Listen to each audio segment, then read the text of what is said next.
learning our pieces at the piano without taking a few moments to stop and think about what chords are going on here, what key am I playing in, and figuring out all of those elements, learning our music without doing all of that is a bit like memorizing a poem in French without ever taking a moment to understand what on earth is happening in that poem. You can of course do it. You can play every single note, you can play every single rhythm, you can do it all perfectly and all wonderfully. And that's great, but wouldn't it be nice to understand what's actually going on? And I always argue that I think it also helps us in the long run learn our music more quickly. Because what is easier, to memorize something that makes sense, that we have a system for understanding, like learning the language and understanding what the words mean and how the syntax works, or memorizing a bunch of random sounds that sound really nice, but that we don't really have any way of wrapping our mind around? Today, I'm not going to show you how to understand every single chord and every single piece. That's a very long-term project that is absolutely worth the time and effort that it takes. Today, I'm going to show you a quick hack on how to figure out more or less what any chord is in a piece that you're playing. As always, let's just take some examples from popular pieces that can help us understand this important topic better. So again, this won't help you understand every single element of every single chord and every single piece, but it's going to give you a really nice shortcut to figuring out what those are. So let's start with two measures from Bach's Prelude in C major from the Wiltenberg Clavier Book 1. So you know this piece.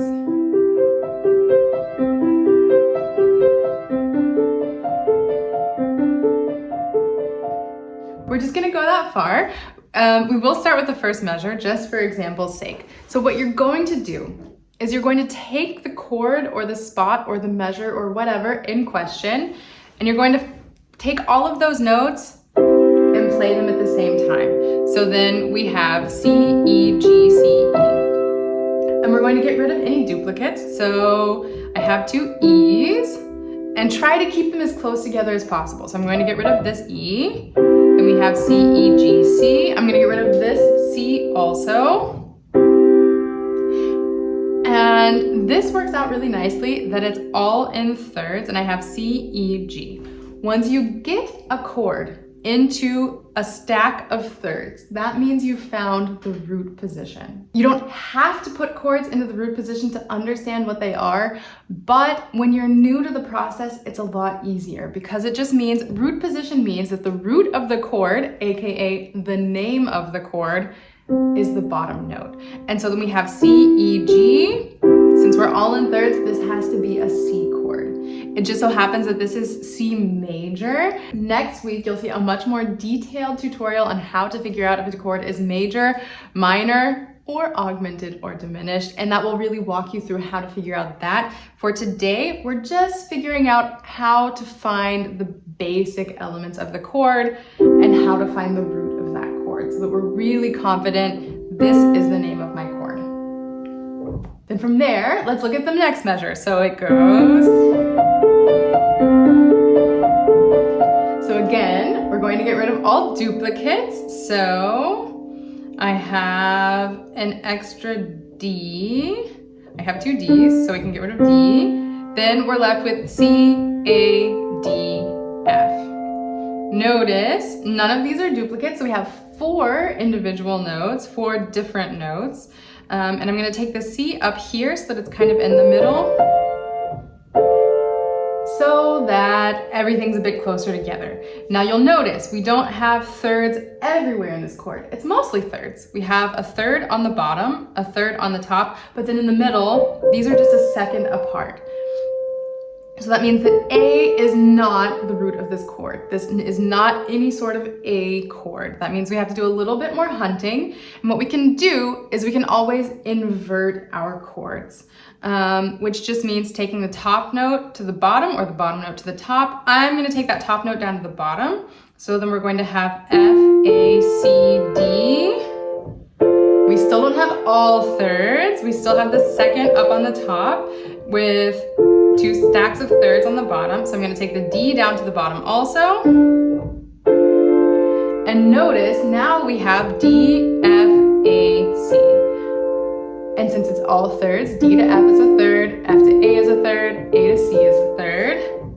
That means that D is the root of our chord. Now, since we have 4 notes, that's almost invariably a 7th chord. There are a few exceptions to that, and then you won't end up with a stack of thirds. That's again going a bit beyond the scope of this lesson, but if you ever end up with a situation like that, then you kind of have to go back to the drawing board and figure out which note doesn't quite belong. We might see an example of that today, we'll see. But so that means that this is a 7th chord because the distance from D to C is a 7th. 1, 2, 3, 4, 5, 6, 7. And so we know we have some sort of D7 chord. In this case, it's a D minor 7. But again, we'll learn a bit more about that next time. Then our next example is going to be measure 18 from Chopin's A minor waltz. So I'm going to start in measure 17 just so you can hear how it sounds. So we're only taking that second measure into account, and the left hand has this jump up to another chord. So if we look at all of that, sometimes we need to take the right hand into account. Today, I'm going to hope that the left hand has all of the information that I need, which is the case for this spot. Sometimes we need both. This is not one of those cases. So we're just going to focus on the left hand. And we have A, E, A, C. So again, we want to get rid of any duplicates. We have 2 A's and we want to keep things close together. So I'm going to get rid of that bottom A. And then we have E, A, C. So we have a third on the top, but the bottom is a 4th. And I can already kind of see that if I invert it up, so if I take this E up to the top, then I end up with a stack of beautiful thirds. So we have A, C, E, thirds between each note. And that means that we have some sort of A chord. So since this piece is in A minor, it's a good guess that it's an A minor chord. That is in fact the case here. Then let's have a look at the B section of Fur-Elise from Beethoven. So I'm going to start from the beginning of this section. We're going to be looking at basically the second full measure of this part, but I'll play from the beginning so you can hear once.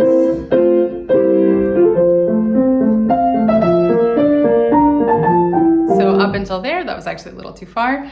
And we're just concerned with the left hand here in this measure. If we look at the right hand, it has E, D, B flat, A.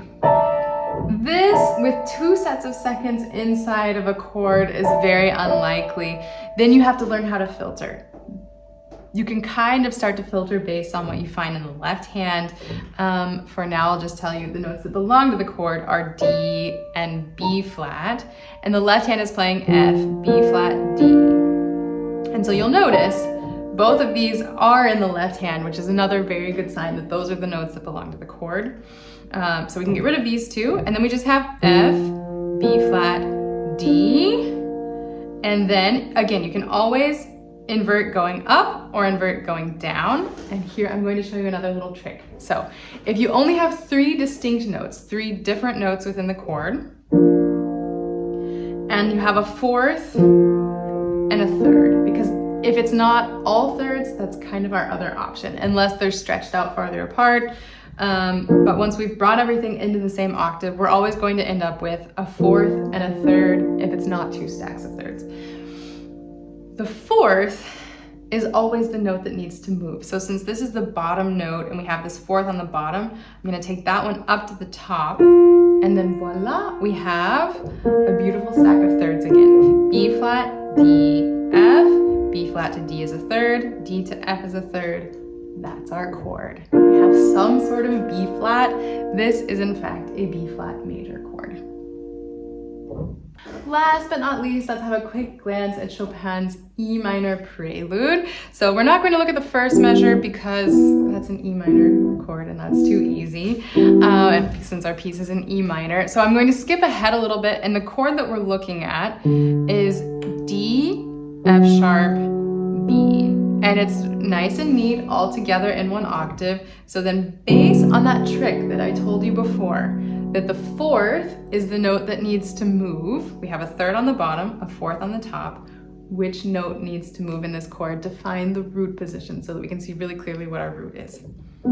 This is the 4th, so we're gonna take this B down to the bottom. We have B, D, F sharp. We have a B chord, this is in fact a B minor chord. And there you have it. With this information, you can find any chord and root position in your music. You go through, you filter through all of the notes that you have in a given chunk or a given measure, and you find the key information, you pack it all nice and neat together, put it into thirds, and you can figure out what any chord is in your music. This becomes really powerful when you start to look at the progression of the chords in your music. We call this the harmonic progression. I always do harmonic analysis of the pieces that I'm learning because it makes it so much simpler. I have never solved a Rubik's Cube. That seems like some sort of black magic that I will never understand, but I have piano students who use Rubik's Cubes and they love it. And I have been told that there's an algorithm that you can kind of you learn how to sort the information so that you can untangle all of it. And essentially that's what we're doing here. This is also not black magic. It's very human capabilities that you filter through the information, you find what's important, you find what's essential, and then you learn how to filter it down to its key parts and how to organize it in a way that's really easy to understand. And you'll eventually, over time, start to notice that, the same chords tend to pop up in the same order. C, G, F, C. Thousands of pieces with C major, F major, G major, C major. And once you start to learn these patterns, and once you start to recognize these patterns, then memorization also becomes so much simpler, because then you don't have to think, oh, and this was the really big chord with 3 black notes and 2 white notes, and you have something that you can really look at and understand. Just like when we're learning a language, just like when children are learning how to read, it takes ages to learn T, H, E, space, C, A, T is a cat, the cat. But once you get that basic process down, once you start to understand how language works, you've unlocked everything and you can sit down and read anything that's available to you. And it works exactly the same way in music. I am a firm believer that music is a language. We communicate so many things through music, and there is a syntax that exists. There is a structure, there is a grammar.